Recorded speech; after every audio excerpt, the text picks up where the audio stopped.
அதிகாலையில் நாம் பரிசுத்தரின் வார்த்தையை நாம் தியானிக்க இருக்கிறோம். இந்த நாளிலே கூட சங்கீதங்களின் புத்தகம் 105வது சங்கீதம் 2வது வசனம். அவருடைய அதிசயங்களை எல்லாம் தியானித்து பேசுங்கள். ஆம் தேவஜனமே, அவருடைய அதிசயங்களை நினைத்து நினைத்து நினைத்து அதை அசை போட்டு அதை பிறருக்கு சொல்லுகிற ஒரு கூட்டமாக நீங்களும் நானும் இருக்க வேண்டும். ஆம், எனவேதான் வசனம் சொல்லுகிறது, அவருடைய அதிசயங்கள் எல்லாம் தியானித்து பேசுங்கள் என்று சொல்லி, பிறருக்கு சாட்சி கூறுங்கள் என்று சொல்லி. கர்த்தர் செய்யாத அற்புதம் இந்த தேசத்திலே இதோ இந்த வேத புத்தகத்திலே இருக்கிறதா? எல்லாவற்றையும் அவர் செய்கிறார். அவருடைய ஊழியக்காரர்கள் ஆகிய அநேகர் இந்த நாளிலே அவருடைய அதிசயங்களை, பெரிய காரியங்களை செய்கிறவர்களாகவும் இருக்கிறார்கள். ஆம் தேவஜனமே, தேவன் ஒருவரே அதிசயங்களின் தேவன், அற்புதங்களின் தேவன். இந்த உலகத்திலே அற்புதங்களை செய்கிற பிசாசுகளும் இருக்கிறது.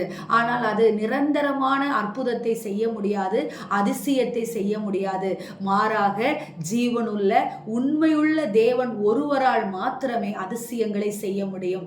பாருங்கள், அப்போஸ்தலர் 3வது அதிகாரத்திலே நாம் வாசிக்கிறோம், சப்பானி ஒருவனை பேதுருவும் யோவானும் இதோ நடக்க செய்த பொழுது பரிசேயரும் யூதர்களும் அவனிடத்தில் வந்து அவனோடு கூட இதோ முறையிட்டு கொண்டிருக்கிற பொழுது அவன் கேட்கிறான், நீங்களும் அவர்களுக்கு சீஷனாக விரும்புகிறீர்களா என்று சொல்லி.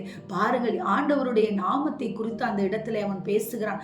அவர் இயேசு எனும் நாமத்தினால் என்னை எழுந்து நடக்க செய்தார்கள் என்று சொல்லி அவன் அப்பேற்பட்ட யூதர்கள் கூட்டத்திலே பயப்படாதபடிக்கு அவருடைய தியானத்தை, அவருடைய அதிசயங்களை குறித்து அவன் பேசுகிறதை பார்க்கிறோம். ஆனால் இன்றைக்கு கர்த்தர் நம்முடைய வாழ்க்கையிலே செய்திருக்கிற, ஒவ்வொரு நாளும் செய்திருக்கிற அற்புதங்களையும் அதிசயங்களையும் பிறருக்கு சொல்லுகிறோமா?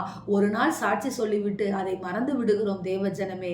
கர்த்தர் சொல்லுகிறார், இந்த நாளிலே அவருடைய அதிசயங்களை நாம் தியானித்து பேசுவதற்காகத்தான் நம்மை அவர் சாட்சிகளாக, நம்மை அவர் ஜீவன் கொடுத்து அவர் வைத்திருக்கிறார். எனவே உங்கள் வாய்களை திறந்து உங்கள் வாழ்க்கையில் கர்த்தர் செய்த அற்புதங்களை அநேகருக்கு சொல்லுங்கள். மற்றவர்கள் என்ன நினைப்பார்களோ, என்னை தவறாக நினைப்பார்களோ, என்னை கேவலமாக நினைப்பார்களோ என்று எண்ணாதிருங்கள். கர்த்தர் நம்மை அப்படி நினைத்திருந்தால் அவர் நம்மை கை தூக்கி விட்டிருக்கவே மாட்டார்.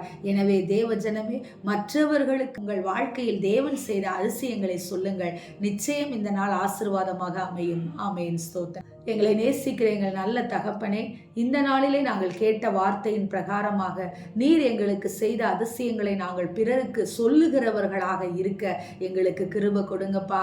எங்கள் வாயை திறந்து உம்முடைய நாமத்தை அறிக்கை செய்கிற ஒரு கூட்டமாக நாங்கள் இருக்க ராஜா, எங்களுக்கு கிருபை கொடுங்கன்னு சொல்லி இந்த அதிகாலையிலே நாங்கள் கேட்டு ஜெபிக்கிறோம் நல்ல பிதாவே. ஆமென்.